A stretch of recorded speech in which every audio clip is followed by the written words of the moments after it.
Yo, it's the Fields Bros. What's happening? So we have Attack on Titan episode 41 for you. If you've been watching the dub at this point, I haven't watched any of the sub. I just wait for the dub.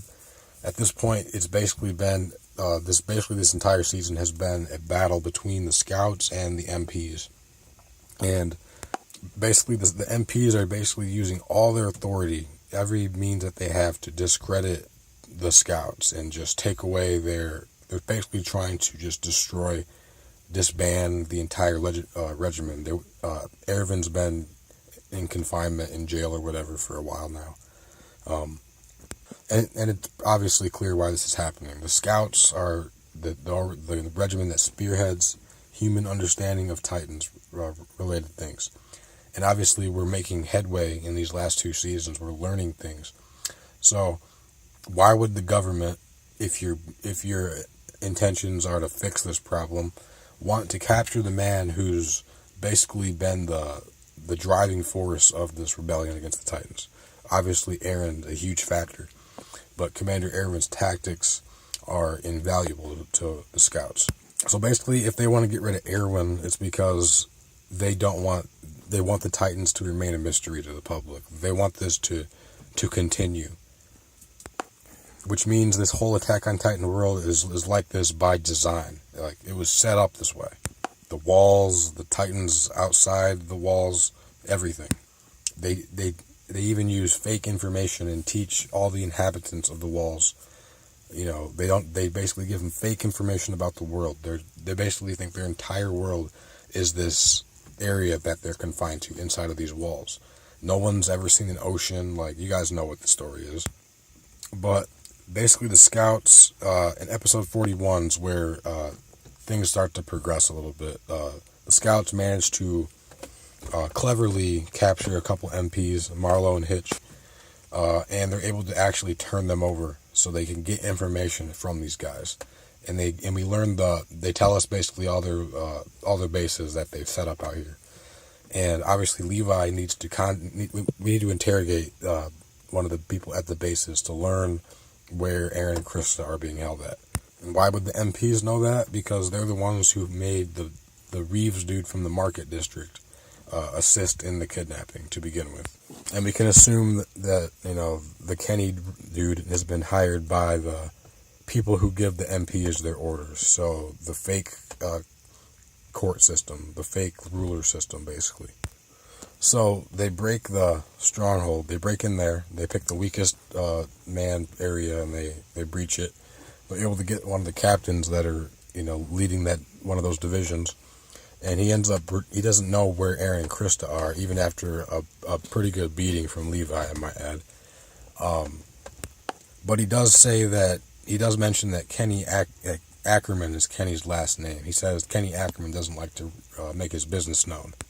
And on the screen, when that's said, Levi's on screen, and then the background of this other shot, Mikasa's back there, like, looking kind of surprised. So it's pretty obvious, it hasn't been said, but it's pretty obvious that all these Ackermans aren't just, they're all related here in some way. So Kenny would either be Levi's uncle or his dad. And we know Mikasa and Levi can't be brothers and sisters because they're not siblings, because they don't have the same. We've seen Mikasa's family, her parents. And, so they're most likely like cousins, I would say, given the age gap, is over 10 years, I think. I'm pretty sure Mikasa's like 16, 17, and Levi's probably, I'm pretty sure he's late 20s, around maybe 30, right in his prime as a soldier. So too old for her brother, old enough to be cousin for sure. Unless there's some time skip I'm not aware of, but I'm pretty sure the ages should be right around there. But the main important thing that happens is Niall, the guy with the MPs, one of the dudes we've known for a long time, he goes to visit Erwin in jail, all right? And Erwin's not looking too good.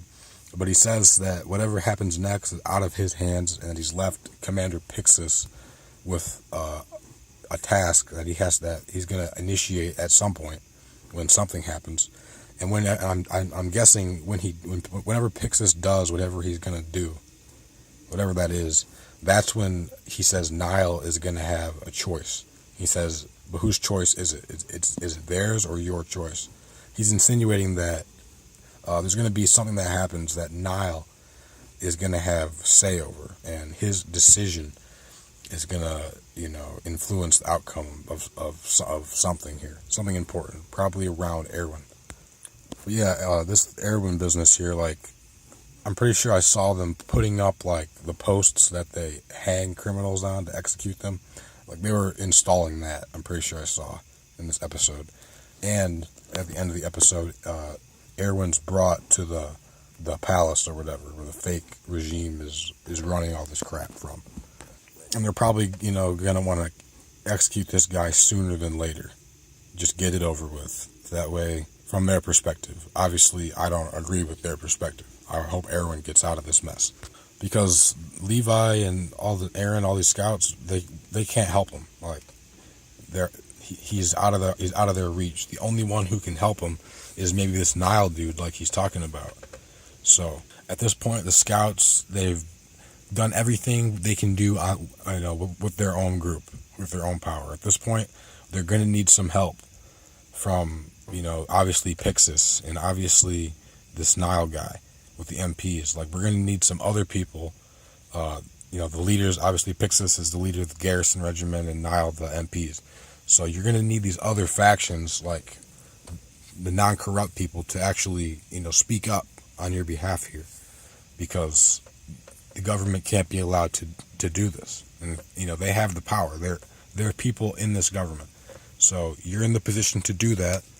So you need to do something about it, plain and simple. I mean, these people at the palace are talking about Aaron violating, an act, something about how he put his own benefit over humanity, and actually he didn't. They're obviously just saying that so they can, execute him.